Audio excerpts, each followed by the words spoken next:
एका शेतकऱ्याला साप चावला आणि त्यानंतर चक्क सापच मेला। एक अतिशय विषारी साप एका गरीब शेतकऱ्याला चावला, पण त्यानंतर शेतकऱ्याला काही झालं, चक्क तो साप तडफडून मेला। एक अशी आश्चर्यकारक घटना की जिने संपूर्ण देशात एक खळबळ माजवली। जेव्हा या शेतकऱ्याला डॉक्टरांनी तपासलं तेव्हा डॉक्टरांच्या पायाखालची जमीन सरकली। गोनस प्रजातीतील अतिशय विषारी साप चावूनही शेतकरी वाचला, पण साप तडफडून मेला। या मागचं कारण जेव्हा उघडकीस आलं तेव्हा परदेशातले शास्त्रज्ञ देखील या शेतकऱ्याला भेटायला आले। तब्बल 15 दिवस वैद्यकीय तपासणी सुरू होती तेव्हा उघड झालं यामागचं गुपित। एक अशी वस्तू, एक अशी जडीबुटी या शेतकऱ्यानं खाल्ली होती की ज्यामुळे साप चावूनही त्याला काही झालं नाही, पण तो साप मरून गेला।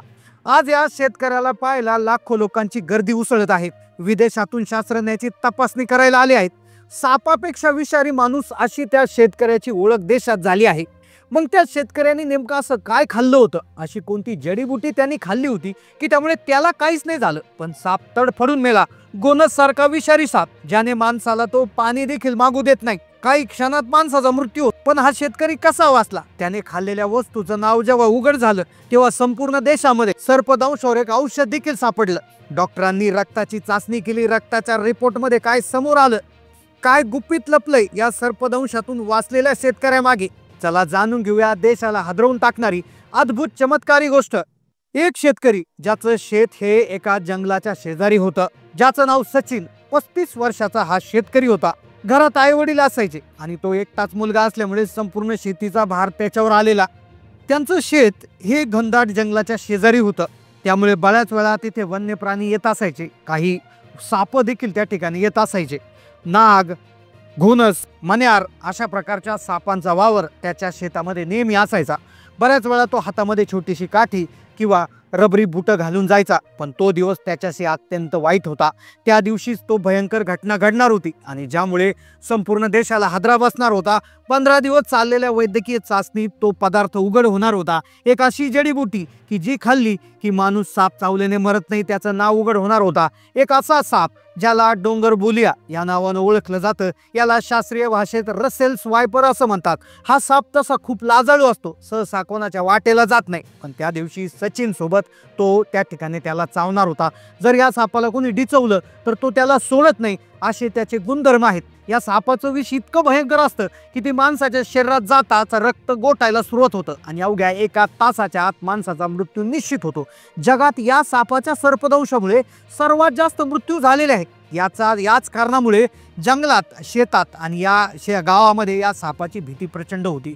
याच भागामध्ये, या जिल्ह्यामध्ये एक छोटंसं गाव होतं जिथे 35 वर्षाचा सचिन एक प्रगतशील शेतकरी राहत होता। पेशानं तो शेतकरी होता। त्या दिवशी सकाळीच तो 7 वाजता नेहमीप्रमाणे आपल्या शेतात गेला होता। शेतात फिरत असताना त्याचं लक्ष नव्हतं। त्या दिवशी त्याने कुठल्याही प्रकारचे बूट घातलेले नव्हते। अचानक तो आपल्या रबरी चपला घालून त्या ठिकाणी आला होता आणि इकडे तिकडे लक्ष असतानाच अचानक त्याचा पाय त्या सापावर पडला। क्षणार्धात साप बिथरला आणि काही कळायच्या आत थेट सचिनच्या पायाला त्याने जोरदार दंश केला। सचिनने पाहिलं होतं तो साप हा रसेल्स वायपर होता किंवा घोणस होता।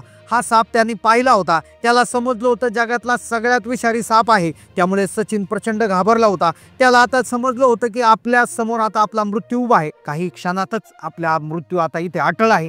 त्याला कळून चुकलं होतं। त्याला समजलं होतं, त्याला काही जडीबुटी देखील माहिती होत्या। सकाळी तो त्या ठिकाणी घरून खाऊन निघाला होता। आता त्याला वाटलं होतं आपला मृत्यू अटळ आहे। त्याने क्षणाचाही विलंब नव्हता आपल्या खिशातला मोबाईल काढला आणि मोबाईल काढून आपल्या घरच्यांना फोन लावला। घरच्यांना फोन लावल्यानंतर घरच्यांना घडलेला सगळा प्रकार सांगितला। सचिनचे घरचे देखील प्रचंड घाबरले होते। सचिनने त्या ठिकाणी एक झाड बघितलं, झाडाखाली तो बसून राहिला। धावत पळत त्याचे घरचे शेतात पोहोचले। तिथे पोहोचल्यानंतर ते जे दृश्य दिसलं ते त्यांच्या कल्पनेपलीकडलं होतं, अत्यंत धक्कादायक होतं। एकीकडे सचिन साप चावल्यामुळे त्याची पाचावर धारण बसली होती। सचिन प्रचंड घाबरला होता। त्याला काय करावं सुचत नव्हतं, कारण की काही दिवसापूर्वीच त्याच्या घराशेजारच्या एका शेतकऱ्याला हा साप चावला होता आणि त्याचा मृत्यू त्या ठिकाणी झाला होता। त्यामुळे सचिन घाबरला होता। जवळपास 1 तासाचा कालावधी झाला होता। सचिनला वाटलं होतं आता आपल्याकडे काहीतरी मिनिटं शिल्लक राहिलेले आहे आणि त्या मिनिटामध्ये आपला मृत्यू अटळ आहे। त्याला आता समजलं होतं, त्याला काय करावं सुचत नव्हतं। पण दुसरीकडे त्याचे घरचे धावत पळत आले। त्यांनी पाहिलं सचिन अत्यंत घाबरलेला आहे। एका झाडाला जवळपास तो मिठी मारूनच बसला होता। त्याला काय करावं सुचत नव्हतं। त्याच्या आईने सचिन जवळ घेता त्याला मिठी मारली। आई प्रचंड रडू लागली. त्याचे वडिलांनी देखील त्याला धीर दिला. ते म्हणाले, सचिन नेमकं साप कुठे चावला होता? सचिनने बोट दाखवलं. तो म्हणाला, तिकडल्या पिकाच्या आपल्या तिकडे चावला होता, बांधा शेजारी. असं करून त्याचे वडील एक काठी घेऊन हळूहळू निघाले. वडिलांना भीती होती, कारण की तो साप अजूनही तिथेच बसलेला असेल.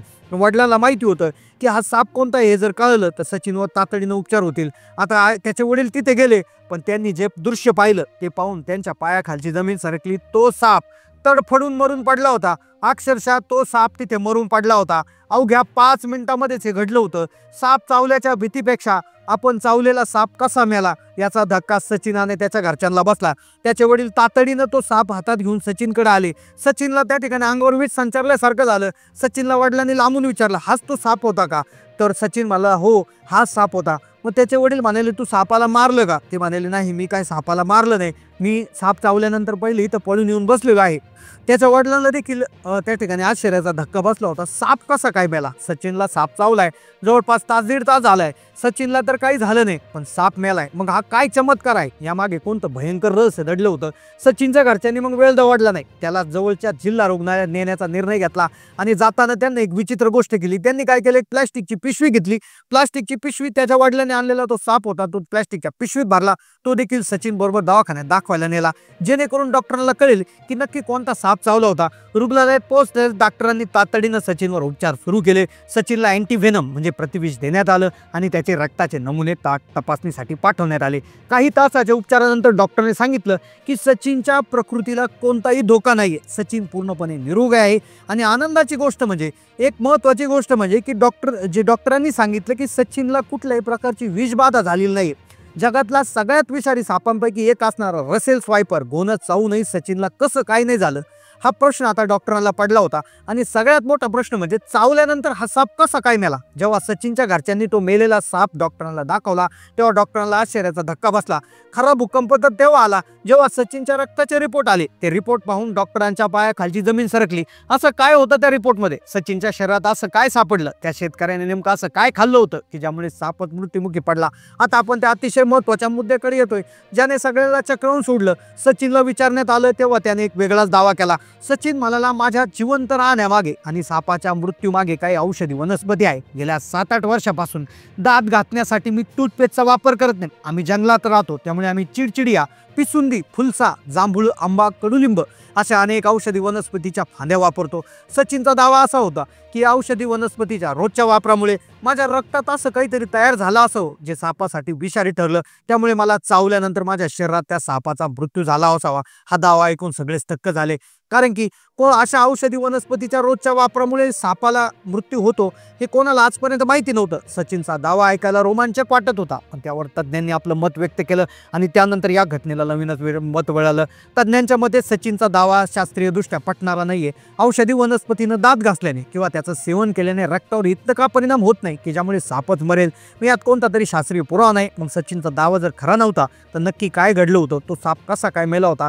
यावर स्थानिक वन अधिकाऱ्यांनी एक शक्यता वर्तवली. त्यांच्या मते ज्यावेळेस सापाने सचिनला दंश केला तेव्हा सचिनने घाबरून पाय झटकला असावा. त्या झटक्यात सापाचे दात पायात अडकून तुटला आणि त्या दाताबरोबर विषाची पिशवी फाटली गेली.